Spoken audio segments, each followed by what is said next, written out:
Hello again, everybody. This seems to be a much awaited video, and I've tried to record it once already. Um, Sound messed up on me, so here it goes again. Had a couple of people ask me about this, people leave comments. I told someone that I was going to try to get this video out within a week, and that was about a week ago or more. So sorry about that. But here it is. Ozark Trail Multi-Tool. I've been carrying this for the past month and a half or so, and sort of in place of my SOG multi-tool, my SOG Power Lock, which that's about, the one that I have is about a $90 Power Lock.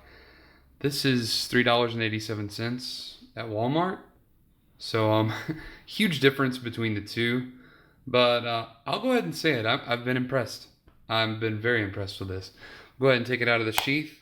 And first of all, let's talk about the sheath here. Month and a half on my belt, and no problems whatsoever. Looks great. The button's a little scuffed, but wow. Belt loop still holding well. Still got its rigidity. It's not broken down or floppy or anything like that. To be honest, this looks pretty much like it did straight out of the box, out of the packaging.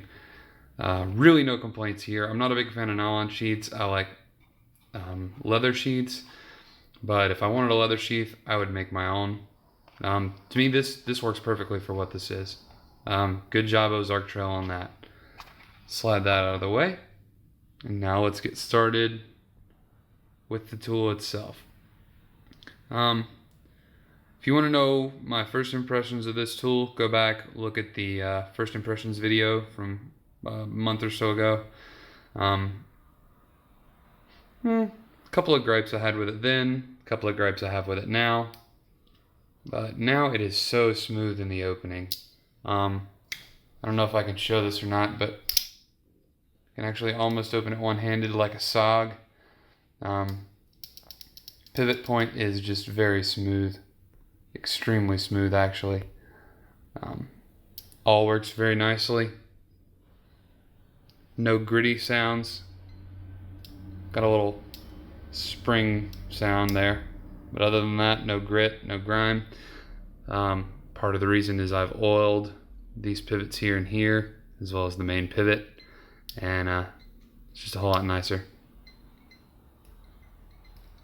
Weird spring sounds, but everything's fine.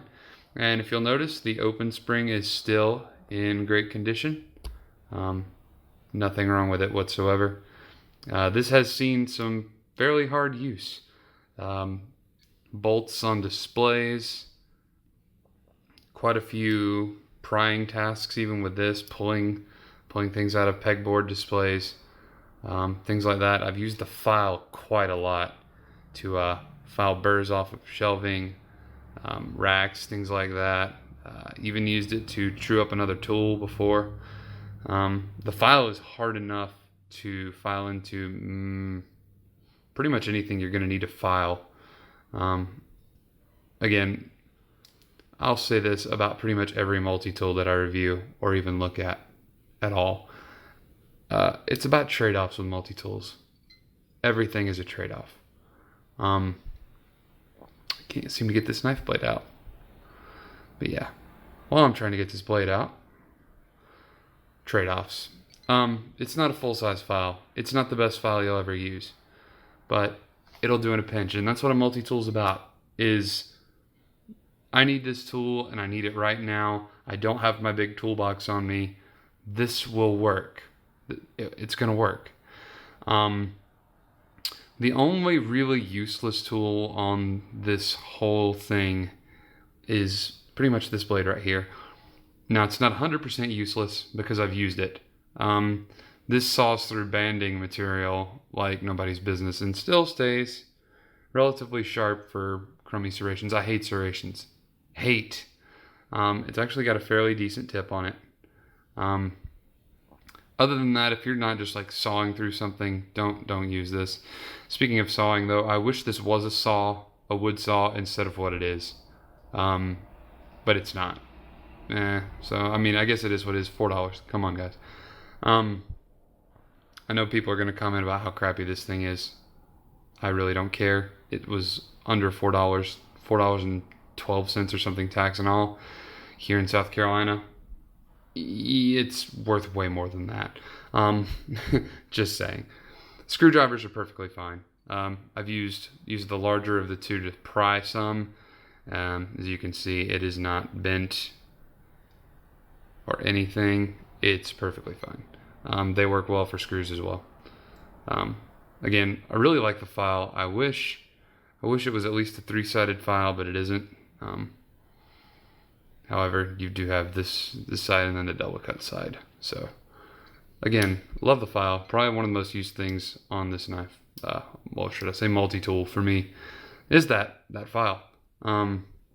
Moving right along here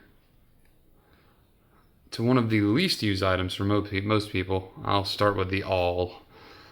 On this multi-tool, the awl is not sharp.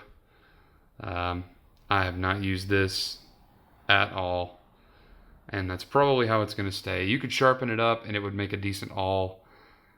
For me, it wasn't worth it. The knife blade does not come sharp. I have not sharpened it.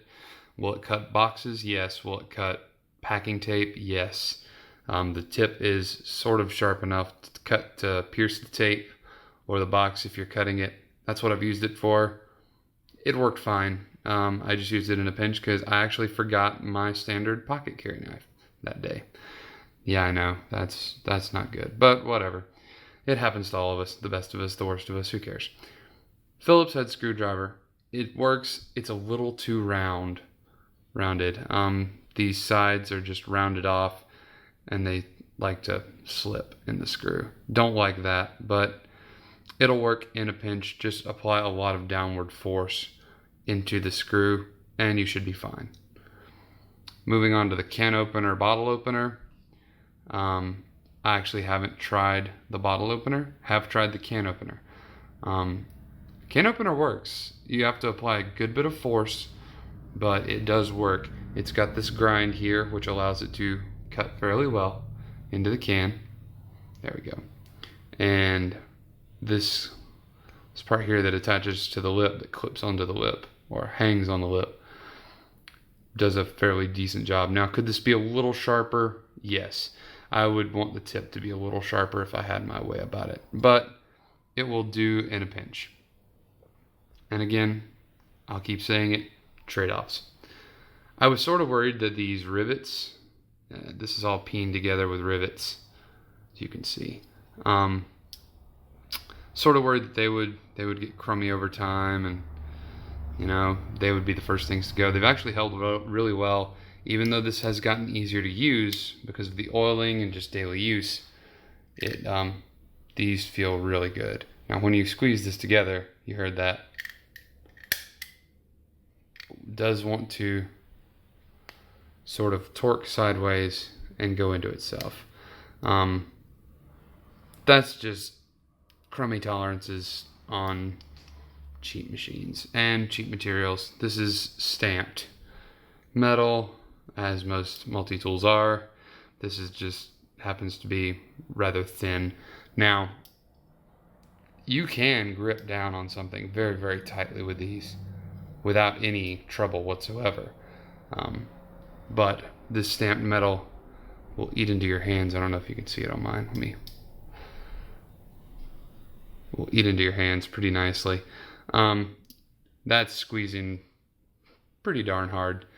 But again, this large part here on the pliers, it will grip a bolt easily, and I've done that no problem whatsoever, and actually with no damage to the jaws either. These the finer tips on the jaws, the teeth still made up perfectly, and I've used them quite a bit. So that just goes to show you don't have to buy an outrageously expensive multi-tool to get somewhat decent usability out of it. The wire cutters, last thing, they're still in perfect condition, and I've used them to cut quite heavy wire. Start cuts on metal banding material, not just the nylon plastic stuff. And they're still great. I've had zero issues with this. Overall, am I glad I paid $3.87 for it? Most definitely. I don't think you could get me to believe for a second that I made a mistake buying this. One last thing, let's just look at the weight of it. A lot of people are concerned with weight, myself included for some things. Fire this up. All right, the tool itself, 162 grams. We'll go to ounces, and that's 5.7 ounces. So it's actually lighter than a SOG Power Lock, much lighter. And we'll add the sheath in for a total of 6.6 ounces. So on your belt, on a good quality belt, let me stress good quality belt, this is not going to cause any trouble whatsoever. Let's just look at grams for everything. 188 grams for total. Yeah, that's not going to cause you any trouble. To be honest, I've actually carried just this tool in my pocket, and it was perfectly fine. I didn't have any problems with it whatsoever. Didn't feel like I was being weighted down or anything. Yeah, I like this multi-tool. I would buy it again. If this one breaks, I probably will buy another one. Or I might just buy another one to put in a toolbox somewhere. Best $387 I've ever spent on something like this. The knife was also a major win. This is a major win. For the price, go get one. You won't be upset. Thanks, guys. We'll see you next time. Don't forget to like, comment, subscribe, and check us out on Facebook and Tumblr. Later.